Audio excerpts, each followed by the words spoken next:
E aí, galerinha, tudo certo com vocês? Professor orientador de Educação Física, Marcelo Januário novamente, em mais uma aulinha aqui da nossa Educação Física em casa. Nessa aulinha a gente vai falar sobre o handball. O handball ele se enquadra na nossa unidade temática esportes. O objeto de conhecimento são os esportes de invasão. E a habilidade que eu trouxe para vocês é a nossa habilidade 4 do nosso currículo, que é identificar os elementos técnico-táticos individuais, combinações táticas, sistema de jogo e regras das modalidades esportivas praticadas, bem como diferenciar as modalidades esportivas com base nos critérios da lógica interna das categorias de esporte. Rede, parede, campo, taco, invasão e combate. Lembrando que o handball é um esporte de invasão. Certinho? Resumidamente, vocês vão ver os aspectos técnicos, individuais, combinações, regras do jogo, ou seja, compreender o esporte handball na sua integralidade. Ok? Vamos iniciar então. Como vocês estão no nono ano, eu faço agora uma revisão do handball para vocês, ou seja, vocês vão rever tudo que vocês viram no sexto, no sétimo, no oitavo e agora no nono, vão ver um pouco mais a fundo do conhecimento dos esportes, no caso aqui o handball, e algumas coisinhas a mais de novidade, mais aprimorados, tendo em vista que vocês já vão para o ensino médio e tem que ir com esse conhecimento um pouco mais consolidado. Então vamos lá. O handball ou handball, como é falado em outros países, é um esporte coletivo que envolve passes de bola com as mãos, praticado entre duas equipes. O nome dessa modalidade esportiva é proveniente da língua inglesa, visto que hand significa mão. Então handball é hand e bola, por isso que chama-se handball, ok?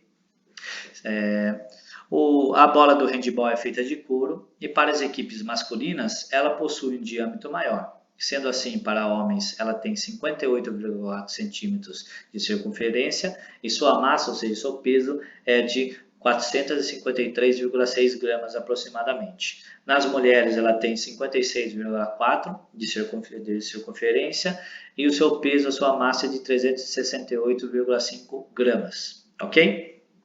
O handball ele foi criado por um alemão em 1919, né? O nome dele era Karl Schellens.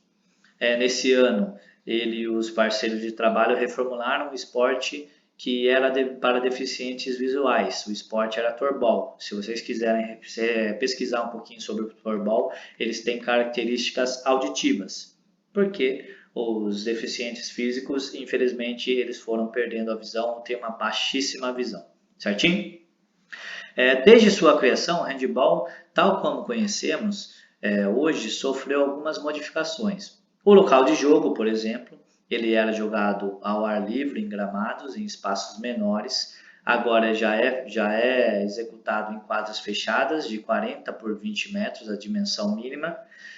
Além disso, o início do handball era um jogo exclusivo para as mulheres, tá bom?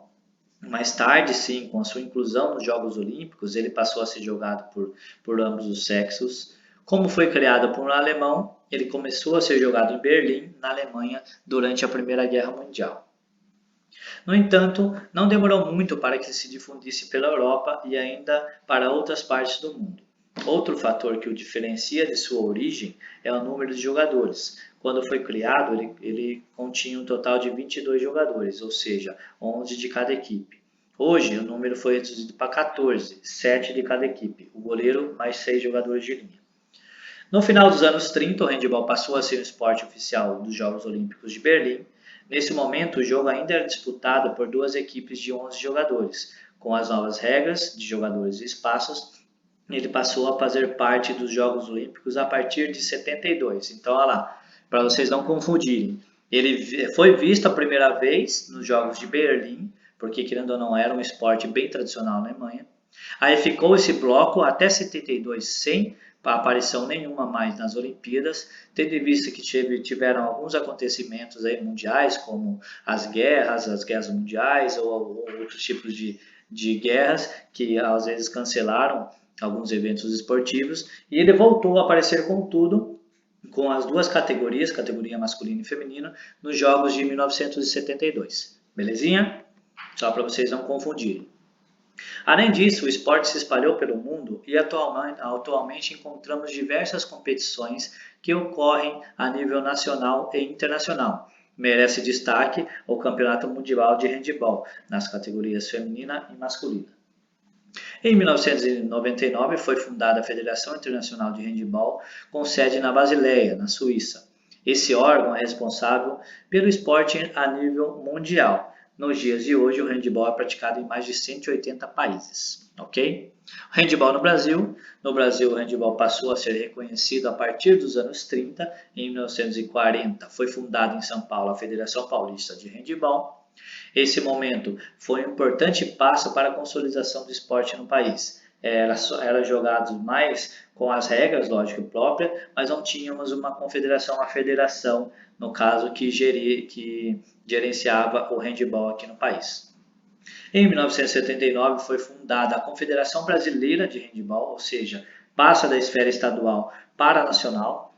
Ela foi fundada na cidade de Aracaju, em Sergipe, certo? Esse órgão é responsável pelos eventos de handebol que ocorrem no país, ou seja, nós temos as federações estaduais, mas são geridas por essa federação aí nacional, e essa federação nacional é norteada pela Federação Mundial, que é lá na Basileia, que a gente acabou de ver, certinho? Vamos lá então.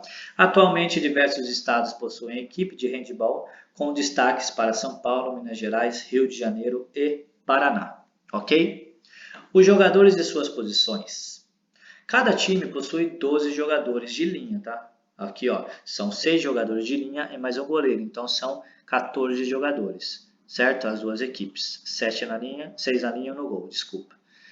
Só para não ficar confuso, porque eu escrevi aqui para vocês, cada time possui 12 jogadores, beleza? Depois eu vou modificar esse texto e já vou colocar 14 jogadores, que fica melhor, não fica confuso.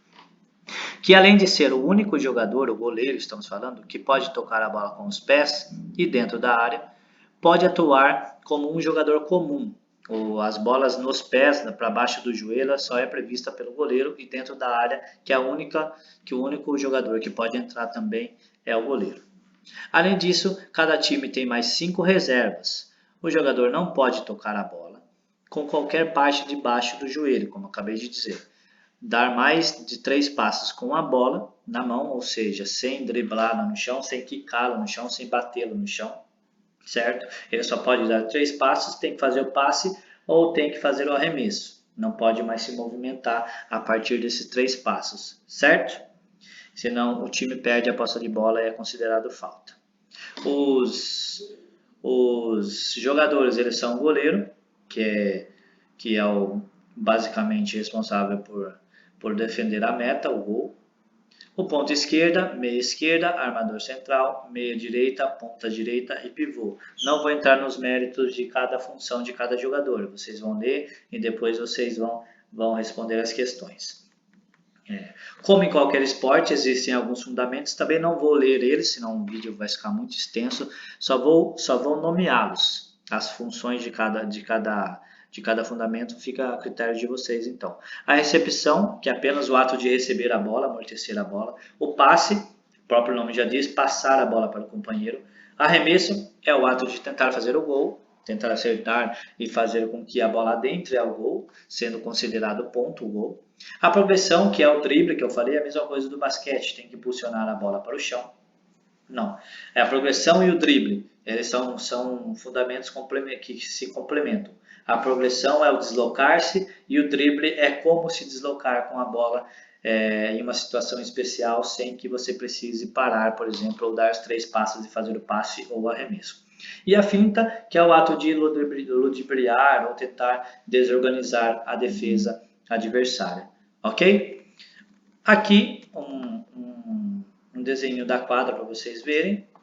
A informação são 2 tempos de 30 minutos. As bolas aqui, como a gente já leu. Aqui embaixo, banco de substituições. Ao meio, a mesa do cronometrista e do secretário que faz as anotações na súmula de jogo, que contém todas as informações que acontecem no jogo.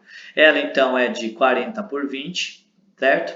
Temos a área do goleiro específica, que são de 4 metros. Depois temos essa linha pontilhada também, que a gente chama de a linha dos 7 metros, certo? Acontece uma falta, por exemplo, uma falta de defesa contra ataque, a defesa tem que ficar para dentro dessa linha, ou seja, adentrar-se até a linha dele ali e é cobrada a falta quando não é um lance livre, tá ok?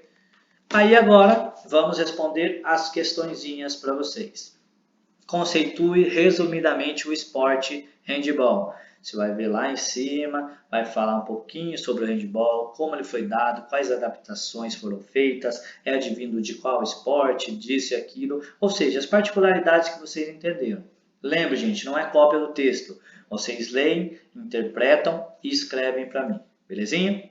A número 2, explique resumidamente o início do handball no Brasil. Não precisa pôr as datas específicas, tá? Coloca lá que ele começou em vias estaduais, por exemplo, passou-se a ter uma confederação nacional, não sei o que, as particularidades, enfim. Vê no texto lá, lê, interpreta e escreve para mim.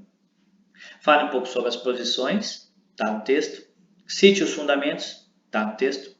Qual o fundamento utilizado como técnica para conseguir passar pelo marcador? Também está no texto, eu falei um pouquinho dele agora de pouco aí, certinho? E essa aqui é um pouquinho mais, uma questão um pouco mais elaborada para vocês pensarem certinho, bonitinho, show, e escreverem aqui a resposta de vocês, ó. A número 6. Fale um pouco sobre os problemas que envolvem os esportes como um todo, incluindo o handball. Quais são esses problemas? O doping, corrupção e violência. Nós já vimos que temos atletas que caem no exame de doping, que utilizam algumas substâncias químicas para aumentar o rendimento. A corrupção que acontece nas administrações das equipes, o handball também não foge disso. E a violência, vocês podem colocar a violência dentro do esporte ou em torno do esporte, nas torcidas, enfim. Fale um pouco mais disso para nós, para mim, desculpa. Eu quero saber um pouco da opinião de vocês a respeito disso. Certinho? Respondam então essas questões no caderno de vocês. Eu vou enviar na próxima aula a autocorreção e junto com a autocorreção eu vou enviar um linkzinho do YouTube contendo uma atividade prática adaptada com uma característica do handball para vocês fazerem em casa. Belezinha? Porque senão a gente só fica no conteúdo teórico e como estamos falando de educação física em casa, nós temos que fazer algumas práticas também que a gente consegue adaptar. Certinho? Então, espero que tenham gostado, tenham aprendido um pouco mais sobre o handball. Respondam as questões, esperem a autocorreção e a prática e a gente vai se falando. Até o próximo vídeo, obrigado, se cuidem e valeu!